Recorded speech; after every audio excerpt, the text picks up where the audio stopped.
penangkapan dan proses penahanan yang telah dijalani terdakwa dikurangkan seluruhnya dari pidana yang dijatuhkan, menetapkan terdakwa tetap berada dalam tahanan.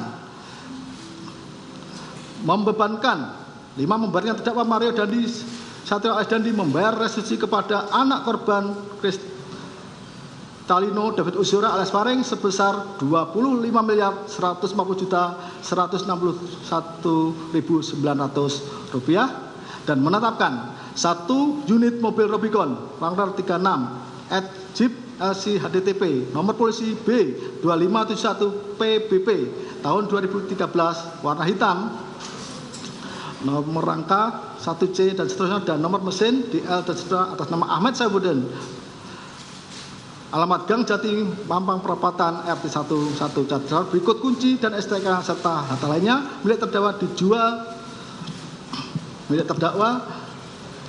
dijual di muka umum, dilelang, dan hasilnya diberikan untuk mengurangi sebagian restitusi kepada anak korban David.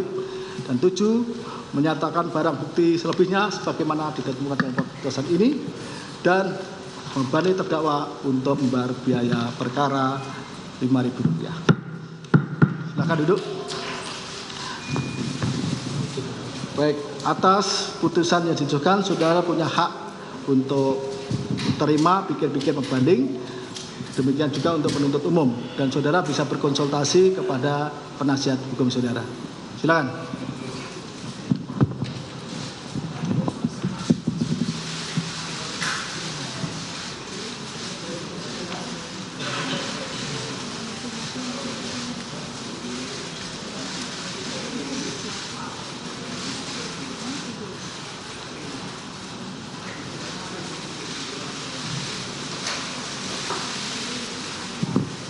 Silakan, saudara bisa sendiri atau sampaikan penasihat hukum. Saya akan pikir-pikir terlebih dahulu, Pak. Baik, saudara punya waktu pikir sekitar jaksa pikir-pikir. Baik, dengan demikian perkara ini dinyatakan selesai dan ditutup. Terima kasih. Ya.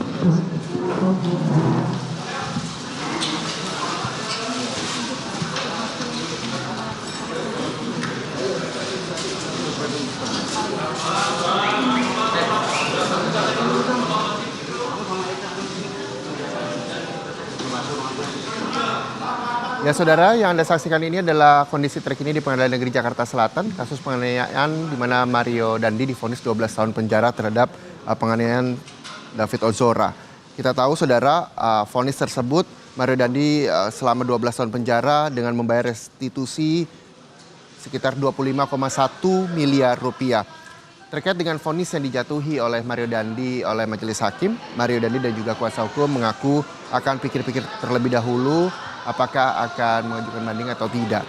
Terkait dengan vonis selama 12 tahun penjara ini sesuai dengan tuntutan oleh jaksa penuntut umum, di mana sebelumnya Mario Dandi dituntut 12 tahun penjara. Mario Dandi diyakini jaksa bersama-sama dengan terdakwa lain melakukan kejahatan penganiayaan berat yang dilakukan dengan rencana terlebih dulu terhadap David Ozora. Mario Dandi ini juga sebelumnya dituntut membayar ganti rugi atau restitusi sebesar 120 miliar rupiah, namun tadi dibacakan oleh majelis hakim restitusi yang harus dibayarkan oleh Mario Dandi yakni sekitar 25,1 miliar rupiah. Sebelumnya saudara, Shane Lucas juga telah divonis selama 5 tahun penjara, namun atas vonis terhadap Shane Lucas yang tadi digelar sebelum jam makan siang sekitar jam 11 lebih waktu Indonesia Barat, bahwa Shane Lucas menyatakan akan tim kuasa hukum dari Shane Lucas juga akan mengajukan banding, namun terkait dengan Mario Dandi yang divonis 12 tahun penjara, tim kuasa hukum dan juga Mario Dandi mengaku akan pikir-pikir terlebih dahulu soal apakah mengajukan banding atau tidak terkait dengan vonis yang diterimanya selama 12 tahun penjara. Sidang vonis Mario Dandi terkait kasus penganiayaan terhadap David Ozora telah dilangsungkan di Pengadilan Negeri Jakarta Selatan, di mana anak mantan pejabat Ditjen Pajak Kementerian Keuangan Rafael Alun Trisambodo itu juga tadi hadir, dan sebelumnya juga Shane Lucas juga telah hadir untuk menerima vonis terkait dengan penganiayaan terhadap David Ozora. Sebelumnya Shane Lucas telah divonis 5 tahun penjara dan akan mengajukan banding. Sementara Mario Dandi divonis 12 tahun penjara. Terkait dengan apakah nantinya akan mengajukan banding, Mario Dandi dan juga tim kuasa hukum mengaku akan pikir-pikir terlebih dahulu. Dan saudara, sidang terkait dengan vonis Mario Dandi dan juga Shane Lucas telah ditutup di Pengadilan Negeri Jakarta Selatan. Kita akan melihat terlebih dahulu nantinya bagaimana kelanjutan dari kasus penganiayaan terhadap David Ozora. Informasi lebih lengkapnya nanti kita akan bergabung dengan jurnalis Kompas TV. Perbedaan pendapat. Dan ya, saudara, kita akan kami, dengarkan kuasa hukum dari Mario Dandi hasil vonis 12 tahun yang diterima oleh kliennya. Perencanaan, ya, masalah perencanaan. Bahwa kami tetap memiliki pemikiran bahwa perencanaan itu karena ini sangat berat pidananya, ya, ancaman pidananya 12 tahun itu harus clear, ya, membedakan mana memang rencana. Karena kan kalau misalnya kita lihat dalam perkara ini perencanaannya itu kan haruslah sesuai, kalau pandangan kami, ya, sesuai dengan kejadiannya. Tapi ternyata majelis memiliki pandangan yang lain, cuman kami tetap menghargai dan kami akan pikir-pikir terhadap itu.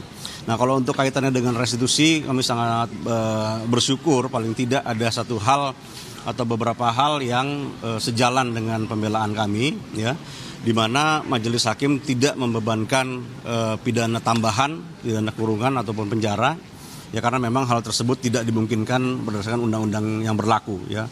Ya, yang kemudian juga kaitannya dengan restitusi yang sangat besar yang diberikan oleh LPSK, itu kami juga sangat senang sekali kalau majelis juga memiliki pandangan yang sama, ya, karena angka yang sebelumnya 120 miliar itu saya rasa itu angka yang sangat fantastis, yang di luar juga dengan kebiasaan maupun juga hukum yang berlaku, ya. Ya, saya nggak tahu apa yang mendorong sehingga LPSK bisa mengeluarkan angka tersebut. Cuman kami sangat bersyukur kalau majelis sekarang sudah menyatakan bahwa angka tersebut tidak bisa dipergunakan, ya, sehingga perhitungan yang diberikan oleh LPSK juga ditolak. Dan kami berharap nanti ke depannya kita semua, ya, siapapun itu, lembaga negara maupun penegak hukum bisa lebih menghormati hukum, ya. LPSK dalam melakukan perhitungannya lebih bertanggung jawab lah.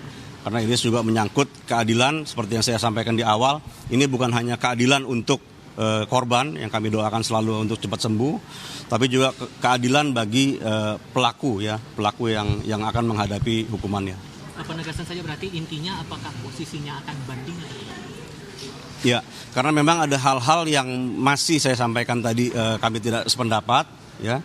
Dalam 7 hari ini kami akan berkonsultasi terus dengan Mario terutama dan keluarganya, apakah akan menyikapinya dengan banding, ya, dengan perbedaan-perbedaan pendapat itu. Masih pikir-pikir. Angka 25,1 itu mampu tidak sebetulnya dengan membayar itu kalau dari Mario sendiri? Ya, yang pertama sebagaimana kita ketahui bahwa Mario sekarang tidak bekerja, ya, dan tidak memiliki aset. Ada satu aset tadi yang memang akan dirampas, Rubicon mungkin. Selebihnya saya rasa tidak ada, ya. Saya rasa tidak ada, dan juga tidak ada pihak ketiga yang dibebankan. Itu juga sebenarnya sudah sesuai dengan hukum, ya. Jadi ada 2 hal di sini, ada yang kami yakini dan juga keyakinan kami pun seharusnya juga tidak jauh-jauh dari hukum yang berlaku, ya. Dan ternyata banyak hal tadi yang sudah diakomodir dalam putusan ini, dan kami sangat sangat bersyukur dan berterima kasih. Hal-hal yang ya, pada intinya kalau misalnya ini dilanjutkan, tadi majelis juga bilang, ya, kalau misalnya masih ada hak-hak dari korban untuk memulihkan itu, ya, silakan aja. Cuman dari sisi kami, andainya pun nanti ini akan banding, ya, apakah jaksa maupun tim nasihat hukum, maka ini akan menjadi kosong-kosong lagi, ya, kosong-kosong lagi, baik itu masalah pidana yang sudah dijatuhkan maupun restitusi yang sudah diputuskan, ya. Artinya mungkin nanti di tahap-tahap berikutnya, di banding maupun di kasasi, akan ada putusan yang sama, berbeda, lebih ringan, lebih berat, ya, kita tunggu aja di situ, ya.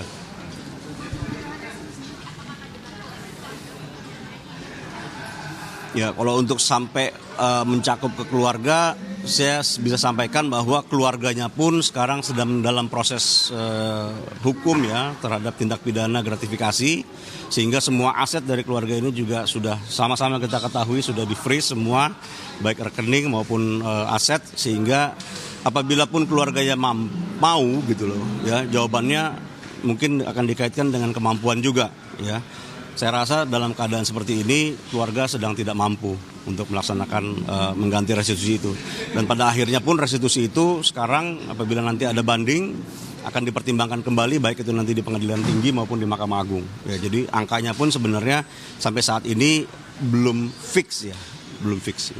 Soal Rubicon ini tadi sempat disampaikan juga pertimbangan dari majelis hakim, ini posisi dari teman-teman yang tadi ya masih keluar untuk membayar ya. Kalau untuk Rubicon ya saya rasa kita masih timbang-timbang lah ya, karena kan disampaikan oleh Mario ini bukan milik dia ya. Kalau misalnya sampai dengan itu harus dijual, apakah itu sesuai dengan hukum yang berlaku ya, tentunya nanti akan harus ada pengujian lain sampai dengan putusan ini nanti berkekuatan hukum tetap. Sampai tidak ada aspek meringankan, tadi tidak dikabulkan permohonan dari teman-teman di pledoi ataupun juga di duplik, aspek meringankan masalah usianya yang masih muda, masih berpotensi untuk berubah, itu tidak dipertimbangkan oleh majelis hakim. Jadi itu juga akan masuk dalam nota banding nanti? Artinya untuk masuk dalam nota banding atau enggak, itu akan mengikuti nanti sikap kita ya, apakah banding atau tidak. Tapi yang pertama kami sampaikan itu adalah satu bagian yang tidak sesuai ya dengan apa yang kami sampaikan.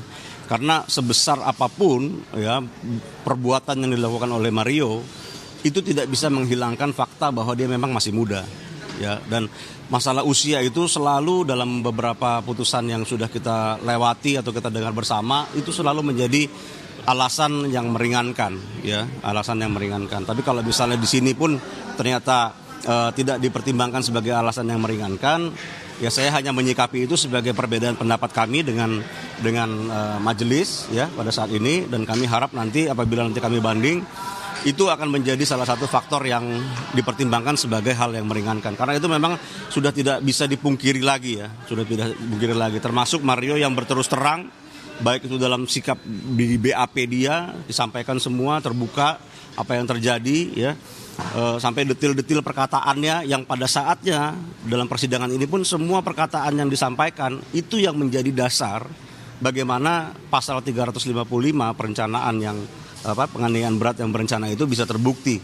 Artinya kalau misalnya itu tidak, karena kan omongan-omongan itu kan hanya mereka yang tahu ya, tapi mereka Mario, saksi-saksi Shane semuanya menyampaikan apa adanya. Jadi keterbukaan, kejujuran juga saya rasa harus dinilai dengan, atau paling tidak dipertimbangkan lah sebagai suatu hal yang kooperatif, dan itu saya yakini sudah terjadi dalam kasus ini.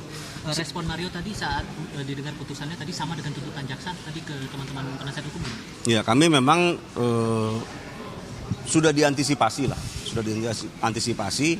bahwa yang terberat pun sudah saya sampaikan, kamu harus siap ya menghadapi ini semua, bahwa tidak akhir dari segalanya ya, karena ini memang masih ada proses hukum, yaitu masih ada banding, kasasi, dan peninjauan kembali. Dan kami tekankan kembali bahwa keadilan itu bukan hanya milik korban, tapi keadilan itu juga sedang kami cari sebagai penasihat hukum dan sebagai terdakwa di dalam perkara ini juga. Mudah-mudahan apa yang sudah terjadi ini bisa menjadi pembelajaran untuk kita semua, sehingga nanti juga di kasus-kasus berikutnya penegakan hukum dapat dilakukan tanpa melanggar hukum itu sendiri. Karena kami awalnya sangat khawatir sekali bahwa ada sebuah putusan nanti ya yang hanya berdimensi pembalasan, hanya berdimensi balas dendam ya. Tapi saya bisa melihat bahwa dalam putusan ini pun ternyata aspek-aspek hukum itu dijunjung tinggi oleh majelis ya, terutama masalah restitusi. Karena penggantian kurungan ya menjadi 7 tahun yang sebagaimana diminta jaksa itu sudah, menurut kami ya paling tidak ya, sudah dilakukan di luar dari jalur hukum yang ada. Dan itu sangat kami apresiasi. Saya rasa itu teman-teman. Ya, makasih ya.